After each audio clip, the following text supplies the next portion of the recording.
Welcome back to another episode of Izzy's Retro Video Game Reviews, man. And if it's your first time here, welcome. Like, subscribe, share, and all that stuff. I'll mention that again at the end. But man, here on this series, I talk about.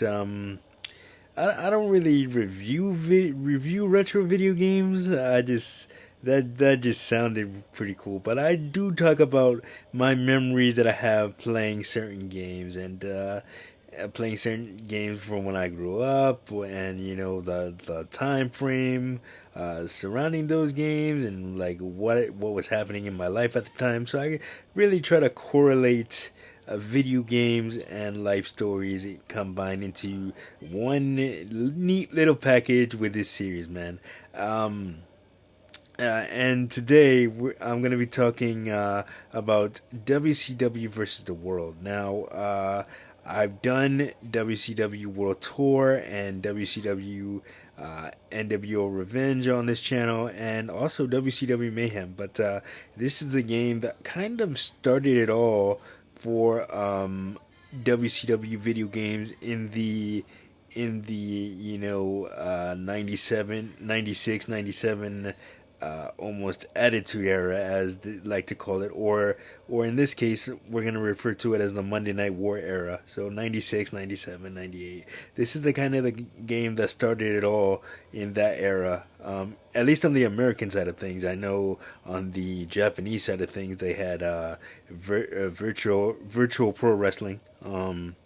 But on the American side of things, before WCW and NWO World Tour and Revenge, there was WCW versus the World.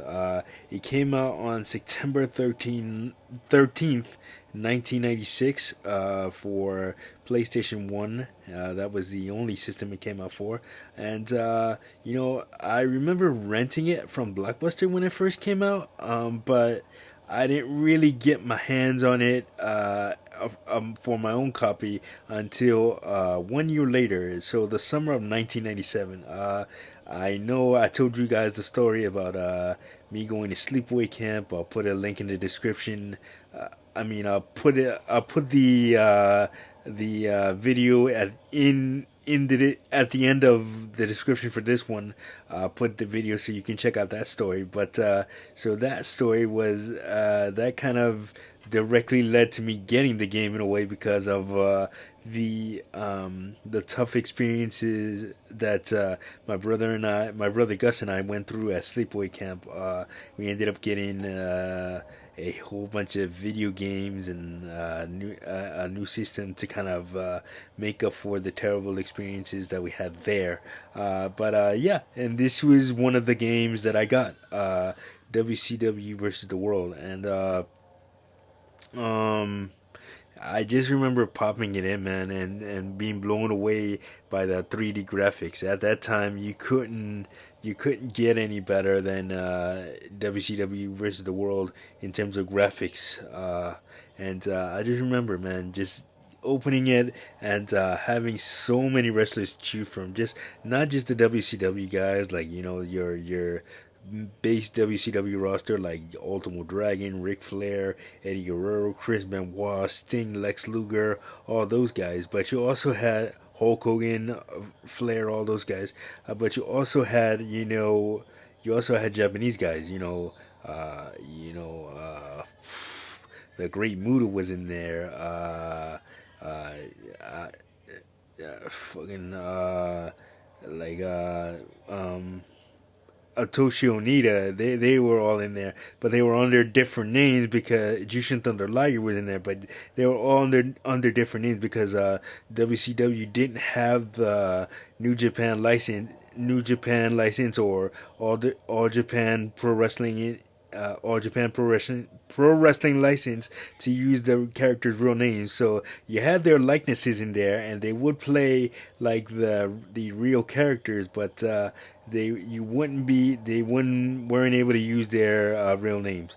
So And as for gameplay, it's very basic. You know, you had your one-on-one match, you had your tag team matches, but that's about it. You didn't have any six mans, eight mans, because at that time it would have been very difficult to pull off with the as powerful as it was for the time. You weren't able to pull off, you know, 6 man, 8 man tag team matches in video games until much later on, till the technology got better and you were able to fit those many characters on screen at the same time. But yeah, no, for what it was a very good game. I had a lot of fun memories with it, and I remember. Um, I remember when you did the championship mode, you had to I believe when you beat championship mode, you got to unlock the giant, aka, you know, the Big Show. In look He looked nothing like him, but hey, you know, he was still cool to play with and cool to unlock and everything like that. And you could create your own titles and put your titles on the line with your friends and everything like that.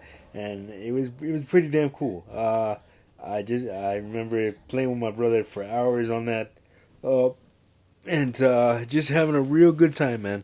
Real fond memories of playing WCW versus the World. Excuse me. Man, and I'll never forget it. Just like I grew up. I grew up, and I still am a huge wrestling fan to this day. So anytime I get the chance to talk about wrestling video games, I'm gonna jump on it. Of course, and I can do this all day, every day, talking about various wrestling video games. As you can see, or you will see if you check out my playlist, you or or you have been checking out my retro reviews playlist. I've covered a lot of wrestling video games, but yeah. So great game. Good memories. My favorite character to play with was on the WCW side of things was was Sting, man, because at that time he was, you know, he was still Surfer Sting, you know, with the face paint and everything like that, but he was slowly transitioning into like Crow Sting, black and white, and back then, man, I was a huge fan of Sting's Crow gimmick, and also, I love playing with Hollywood Hulk Hogan. You know, the NWO was like the NWO had the whole angle with the NWO, and Hulk Hogan joining just happened 2 months earlier at Bash at the Beach. 2 months before the release of this game, and it was cool that they were able to get his NWO attire into the game before the game released, and also like playing with the Great Muda, which